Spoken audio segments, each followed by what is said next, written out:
चलिए दोस्तों, I hope you are doing well. चलिए स्टार्ट करते हैं। बीपीएससी एडीओ के लिए अभी लेटेस्ट न्यूज़ निकल के आई है। बीपीएससी एडीओ का एग्जाम कैंसिल हो चुका है। ऑफिशियल नोटिस हम दिखाएंगे, ऑफिशियल साइट पर तो नहीं है लेकिन एक ट्विटर हैंडल पर आपका जारी कर दिया गया है।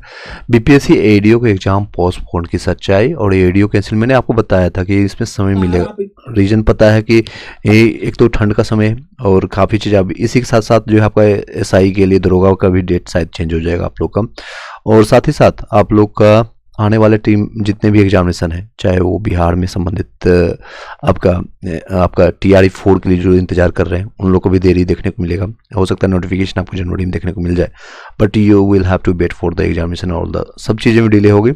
इन जिनकी ज्वाइनिंग की आस लगा के बैठे थे कि 15 मार्च या उससे पहले आपकी ज्वाइनिंग हो जाएगी, आपकी एग्जामिनेशन होगी। इस समय नो डाउट्स कि बहुत सारे अभी खासकर नॉर्थ इंडिया में पूरे, चाहे आप बिहार में बात करें, कहीं भी रहने का हमें 2-3 दिन में दिक्कतें होगी।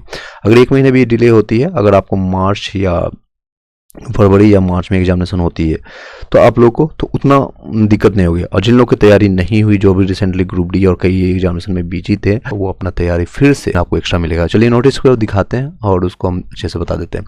देख सकते हैं अभी के टाइम में जारी कर दिया गया ये आपका ये न्यूज में, और क्या क्या चीज़ इसमें हम बता देते हैं आपका। ये देख सकते हैं और विज्ञापन संख्या आपका जो है 87/2025 का है। सहायक शिक्षा पदाधिकारी के लिए 10 जनवरी से आपका 16 जनवरी तक एग्जामिनेशन होने वाली थी और सिर्फ 14 जनवरी को छोड़ करके ये दिया गया था एग्जामिनेशन, क्योंकि 14 जनवरी को ये मकर संक्रांति या तिल संक्रांत माने कारण उसको ऑफिशियली छुट्टी बिहार में भी दिया जाती है।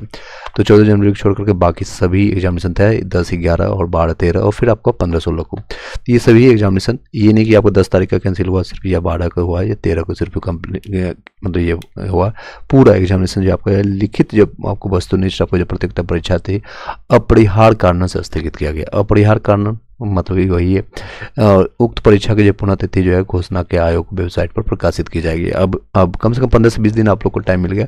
तो जो भी सब्जेक्ट आपका बचा हुआ है मैं आपको शॉर्ट में बता देता हूँ। ऑलरेडी मैंने आपको मल्टीपल टाइम बताया है कि किस तरह से कहना है। मैंने आपका इंग्लिश मैंने स्टार्ट कर दिया, जो कि कई लोग फेल होने वाले हैं, 90% जनता जो है बिहार में फेल होने वाली। स्पीडी मैंने पूरा कंप्लीट करा दिया है। तो यू विल हैव टू, आपको सारा उसको नॉलेज जहाँ से जितना हो सकता है उसको कंप्लीट कीजिए, 3 बार 4 बार पढ़ लीजिए। और साथ ही साथ लूसेंट को धर कर रगड़ दीजिए। रगड़ने के इन द सेंस कि आपको उसको 5-6 बार पढ़िए हर एक सब्जेक्ट को, चाहे हिस्ट्री हो, ज्योग्राफी हो, या फिर साइंस का आपका बायो हो, फिजिक्स हो, केमिस्ट्री हो, और फिर आपका स्टैटिक का भी कुछ क्वेश्चन आप देख लीजिए। तो बहुत इंपॉर्टेंट रोल प्ले करेगा। लास्ट मोमेंट में इधर उधर भटकिएगा, प्रॉब्लम होगी। टीआरई 4 में जो तैयारी कर रहे हैं उन लोग के लिए भी एक गोल्डन अपॉर्चुनिटी है। एडमिट कार्ड अब कब आएगी तो एटलीस्ट आप मान के चलिए कम से कम आप लोग के पास 15 से 20 दिन अभी आपको टाइम मिलेगा, 15 से 20 दिन। तो उसी में आप अपने आप को देखिए कि कहाँ अपने आप को मानते हैं और कितना अभी आप लोग को वेट करने का मौका मिल गया।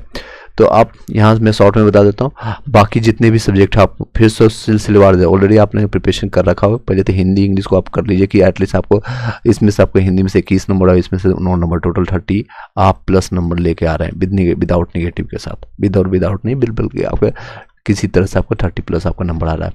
सेकंड आपका जीएस पेपर जिसमें जनरल स्टडी आता है, इसमें आपका करंट अफेयर्स का बेटे सबसे ज़्यादा मिलेगा, लगभग 25 से 30 नंबर रहेगा। तो उसके लिए स्पीडी देखिए या प्रतियोगिता दर पर कोई एक मैगजीन, यानी कि 5 एडिटोरिया उठा लीजिए, कोई भी एक मैगजीन उठाइए और उसको वन सिलसिलेवार ढंग से एक लाइन से लेकर के आखिरी लाइन तक पढ़ना है, कम से कम 3 टाइम्स। आपको और किसी पर विश्वास नहीं करना। दूसरा है आपका कोई एक बुक पकड़ लिए, चाहे लूसेंट हो, जो कि रिवीजन पर्पज से मैं बता रहा हूँ। इससे लूसेंट से नहीं सारे क्वेश्चन फंसेंगे।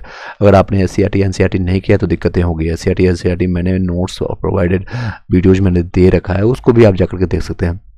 सिर्फ ये रिवीजन पर्पज से कम समय में मैंने बताया कि इसको रिवाइज, अगर आपके पास ज़्यादा समय मिल जाता है तो आप एनसीईआरटी फिर से, चाहे आप महेश अग्रवाल का उठाइए या फिर कोई आपके पास नोट्स बना हुआ है या कहीं क्लासेज ले रखा है तो उसको बार बार रिवाइज कीजिए।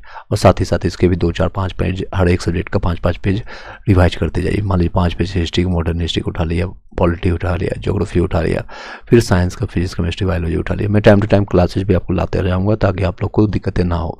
सिमिलरली आपको साइंस में आपको बायो और फिजिक्स, इस पर ज़्यादा फोकस करना है, केमिस्ट्री पर बस ये 3 है। इन्वायरमेंट छोड़ सकते हैं, आप स्किप कर सकते हैं।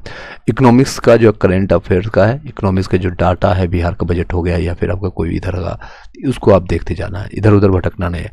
लास्ट मोमेंट में आप जितने भी मैथ्स के फॉर्मूला हो गया, रीजनिंग हो गया, उसको प्रैक्टिस सब लगाना है। कई लोग को क्लासेज ले रखे हैं, कई मेरे दोस्त या फ्रेंड है या कि जो है स्टूडेंट है, बोलते सर मुझे पता है सारी चीज़, SI का फॉर्मूला पता है, CI का पता है, बट प्रैक्टिस के लिए जाता हूँ, जब क्वेश्चन बनाने जाता है तो फिर नहीं बन पाती है, दिक्कत ही वहाँ पढ़ाती है। तो उनका सिर्फ क्या है, लैक ऑफ आपका प्रैक्टिस है। कहीं से भी आप टेस्ट उठाइए या बुक ले आइए, अगर 200-400-500 रुपया 1000 रुपया खर्चा भी होता है तो कर लीजिए। सिलेक्शंस होते ही आपको 50,000 के आसपास सैलरी मिल रही है। 2 दिन 4 दिन की आपको जो है मतलब समझ लीजिए, मान लीजिए कि आप 10 दिन कमाई आपका चला गया तैयारी में, रहने में, आने जाने में, खाने में। 10 दिन की सैलरी कितनी होगी, तो ऑलमोस्ट आप कम से कम 1/3 ले लीजिए।